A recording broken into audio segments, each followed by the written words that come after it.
SOTC 52, chapter 21. What's the problem? Well, you know, a guy that's got a lot of money, when you have bills and you don't have money, and you say, well, hey, you know, my problem is money. They say, well, what's the problem? Because they got a lot of money, right? It's the same thing with somebody who's not feeling well. Maybe they got a cold or whatever. Maybe they're sick, and someone else who's in perfect health, going to the gym's all cut, weighs a perfect weight. And they say, what's the problem? All you have to do is diet, or all you have to do is this or that. You know, what's the problem? Well, it's easy for someone else to say, hey, what's the problem, when they don't have the problem. But when you do, it's like, okay, this is a problem. Well, the purpose of this whole chapter 21 is to say this. Whatever your problem is, if you treat it like it isn't a problem because it's not to God, then that's the first step to getting past that problem, right? So when you're trying to serve God, and I'm going to try to put this in 4 or 5 minutes so you can watch it, maybe take it in, and maybe it does something to help you with your walk with the Lord. Your problem, if it's bills, right?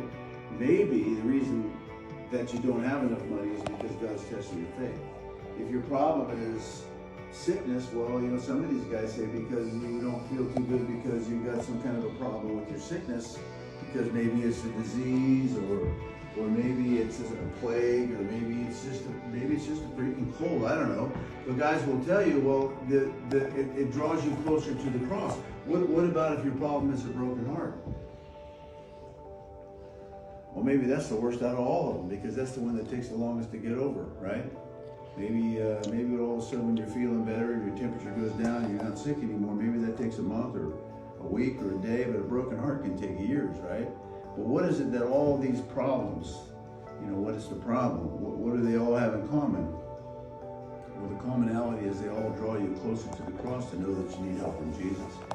It says in Mark that the disciples were rowing across the Sea of Galilee, and this storm rose up, and Jesus wasn't with them. And then they saw Jesus walking on the water, and they cried out to him because they all thought they were going to die. Well, what was the problem? Now, this may sound oversimplified, but just follow me through for a second, because this is not a long video. What was the problem that they were having? The problem was the water. That's the problem. Without the water, they don't have a problem, right?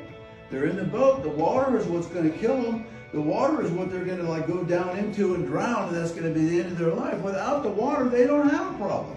If they were sitting in that boat on dry land and the wind was blowing or whatever, they wouldn't be crying out to Jesus, because there wouldn't be anything that was going on that was threatening them. The problem was the water. Now that sounds oversimplified, like even an idiot knows that, right? But think about it for a minute. The problem was the water. That's the revelation. So what was Jesus doing with the water? He was walking on it. See, that's the second revelation. He took what the problem was, and he was like walking on that water, showing that this is not a problem because I'm Lord over the water. See? So you may think that the worst thing in the world is this gut ache from a broken heart, and you just can't get over it for whatever reasons. The disappointment of what's happened to you. You can't eat, you can't sleep. You're walking around and you're thinking, man, this is the worst problem that I've ever had in my life. Until you get to the foot of the cross and you see who Jesus is, and you experience the love that he has for you. And then suddenly that love overwhelms the loss of the love on this side, and because he puts it underneath who he is. And that's no longer a problem like the water, because he can walk across that heartache and he can mend your heart. If your problem is you're not being able to pay your bills, and you're thinking about you're going to lose everything, and you need more income, and you realize that the problem is money, then you realize that Jesus can put money underneath his feet, because the Bible says he owns a cattle on 1,000 hills. He doesn't have a problem with money. I guess the point I'm trying to make is this. If you're reading this devotion today and you're looking for encouragement, just think about this. Whatever the problem is, Jesus will put it under his feet if you'll just look to him. And if you understand that the place that you find yourself, probably more likely than not, you've been brought to that place so that you would cry out to him.